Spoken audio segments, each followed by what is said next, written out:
Buenos días, somos integrantes del grupo número 7 y vamos a hablar sobre las teorías derivadas del paradigma. Les voy a hablar una pequeña introducción.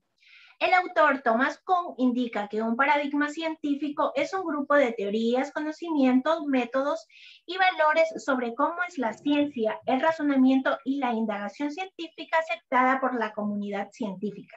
Las teorías del paradigma no son más que un esquema de interpretaciones que comprende supuestos teóricos generales, leyes y técnicas que adopta una comunidad concreta de científicos. El interaccionismo simbólico se basa en un conjunto de reglas y un marco metodológico en las ciencias sociales. Presenta una amplia serie de prototipos. Es un procedimiento de significados intersubjetivos. Son el resultado de la interacción social. Muestra gran énfasis en la importancia del significado e interpretación como procesos humanos fundamentales. Herbert Blumer sintetiza el interaccionismo simbólico en tres tesis que él llama tres premisas simples. La primera es que las personas participan en relación a las cosas teniendo como base el significado de que las cosas tienen para ellos. La segunda dice que el contenido de las cosas se orienta a partir de la interacción social que el ser tiene con sus semejantes. Y el tercero conlleva a que el contenido es elaborado y transformado mediante un proceso de traducción y valoración que el sujeto usa cuando trabaja las cosas con las que se halla. Estas tres tesis o señales resumen un sistema enredado de ideas acerca de cómo es el universo de las personas, cómo éstas en él reaccionan. Los aspectos metodológicos del interaccionismo simbólico. Para Blumer, lo esencial no es la actitud como tendencia internacionalizada dentro del actor, sino el transcurso de esclarecimiento a través del cual el personaje le da forma a su escena. Blumer plantea que el análisis cualitativo es la única forma real de entender cómo la gente observa, comprenda y demuestra el universo. La importancia del interaccionalismo simbólico para la investigación cualitativa, en su énfasis definitivo sobre la prevalencia de símbolos y lo fundamental de las personas interpretativos creados con su senso a interacciones para comprender la conducta humana. El interaccionismo simbólico enfatiza que la sociedad debe ser asimilada a partir de las apariencias personales adecuadas de los miembros de la sociedad. Etnometodología. El sociólogo Harold Garfinkel la propuso en 1967 como una crítica a la sociología estructural. Se define como una investigación empírica que estudia la manera en la que los individuos se relacionan con el contexto, investigando acciones y circunstancias que sean determinantes para el razonamiento sociológico humano. Sus dos conceptos básicos son reflexividad. Es un proceso que involucra a todos los individuos quienes crean la realidad social a través de sus pensamientos y acciones. Explicaciones, proceso mediante el cual el individuo dota de sentido al mundo o a su realidad social. Programa etnometodológico. Según Megan y Wood, la etnometodología estudia las acciones e interacciones provenientes de las actividades mentales. Sus perspectivas sobre la naturaleza de la realidad social son: la realidad es una actividad reflexiva, la realidad es un cuerpo coherente de conocimientos, la realidad es una actividad interactiva, la realidad es frágil, la realidad es permeable.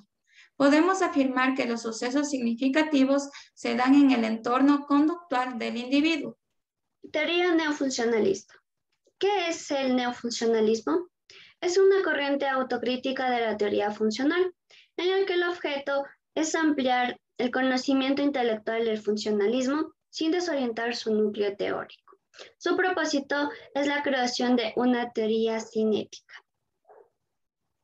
Fue creada por Ernst Haas, siendo así conocida como la teoría de integración regional. ¿Cuándo surge el neofuncionalismo? El neofuncionalismo surge en los años 50, dentro de las teorías científicas, en la cual toma aspectos y el proceso del mismo. Esta corriente focaliza lo que es el desarrollo a través de la unión que va generando en los diferentes procesos socioeconómicos. Las características: rechaza la individualidad, da importancia tanto a orden como a la acción. La integración a la sociedad no va a depender del estatus, se acepta en el cambio social. Esto implica el compromiso a la conceptualización. Spillover.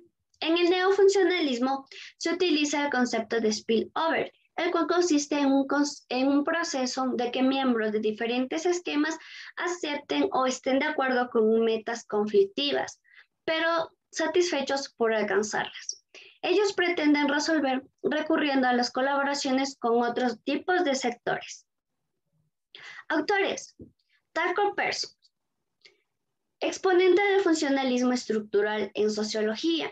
La teoría social de él se refiere a las sociedades en su autorregulación, así como la interconexión de sus diversos elementos. Jeffrey Alexander fue un destacado pensador y profesor norteamericano que ha contribuido notablemente en la sociología contemporánea. Actualmente es considerado como una referencia necesaria del neofuncionalismo en sociología. Y por último tenemos a Ernest Haas.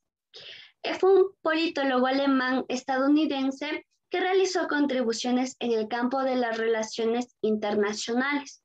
Fue así considerado como el precursor de las teorías internacionales y también fue el fundador del neofuncionalismo. El neomarxismo. El neomarxismo fue una corriente del siglo XX. Después de la muerte de Marx en el año 1883, sucedieron varias separaciones dentro de los partidos, donde los socialdemócratas consideraban el capitalismo. En cambio, el partido de los comunistas recurrían a la revolución. La implementación de los fundamentos para el incremento de los hechos políticos fue a principios del siglo XX. Los partidos halagaban que el marxismo no era uno de los más importantes de la revolución bolchevique, donde su cabecilla era Vladimir Lenin y León Trotsky, dando así un proceso de renovación en algunos seguidores del neomarxismo, que fueron influenciados por Karl Marx y Friedrich Engels, donde el neomarxismo se destacó determinadamente con la economía.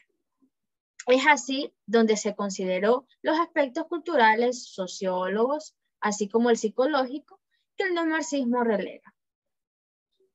Uno de los principales del neomarxismo fue la efectividad de sus estructuras. Ahora vamos a analizar principios del neomarxismo. El primer principio es la interacción estructural y la formulación comunista. Escepticismo hacia la formulación, escepticismo hacia la versión que no existe clase social, rechazo a la versión comunista sin Estado, rechazo a la versión comunista sin derecho y en contra del determinismo económico. Independencia intelectual. Por consiguiente, el neomarxismo rechaza toda forma de evitar clase de conocimiento, de cualquier tipo de valoración, realiza sobre los mismos. También el neomarxismo mezcla un intento de vuelta a Marx, dándole así una interpretación pública. El neomarxismo también menciona que el terreno político se aplica al policentrismo revolucionario, en el terreno social, en la coexistencia y la cultura del diálogo. El marxismo oficial ha denunciado otras posturas como una capitulación. Quienes los amparan aclaran que se trata de un regreso realista a Marx para confirmar sus condiciones históricas. Teoría de la acción comunicativa de Jürgen Habermas. El filósofo y sociólogo de origen alemán Jürgen Habermas estableció la teoría de la acción comunicativa, en donde se trata temas como la teoría de la acción y se apoya en la racionalidad partiendo de tres aspectos importantes. Definir el concepto de racionalidad subjetiva e individualista de la filosofía y teoría social moderna. Definir la sociedad en dos niveles en donde incluye los paradigmas de sistemas y mundo de la vida. Y finalmente perfecciona una teoría crítica de la modernidad.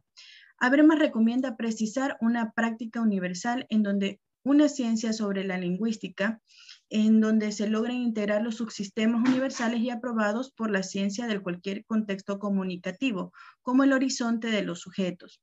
Para el estudio de esta nueva ciencia, Habermas se apoya en las condiciones que dan pauta a la razón comunicativa. No obstante, estas condiciones se establecen por la manera de accionar de los sujetos. Las acciones estudiadas por Habermas tenemos la acción estratégica o teleológica, que es la acción que se asoció mediante un objetivo consciente. La acción regulada por normas, que es la acción que se asocia a los valores impartidos y regularizados por los sujetos en la vida social. La acción dramatúrgica, esta se asocia a la expresión completa de la subjetividad individual. La acción comunicativa, que se trata de la relación entre dos individuos, los cuales son capaces de comunicarse mediante un mismo idioma y realizar acciones para llegar a concretar una relación interpersonal. Cada punto de acciones tratados por el autor se encuentran sujetos a tipos de racionalidad implícitas. Por esta razón, Habermas enfoca su análisis hacia la evolución moderna y plantea una clasificación en los tipos de expresión del racionalismo de las sociedades occidentales. La finalidad de la teoría de la acción comunicativa, como Habermas se dedica a explicar, no es otra cosa que el conciliar las directrices regulatorias de la teoría crítica con una teoría social, en donde existe la posibilidad de humanizar a la sociedad desde las mismas suposiciones en las que ésta se basa.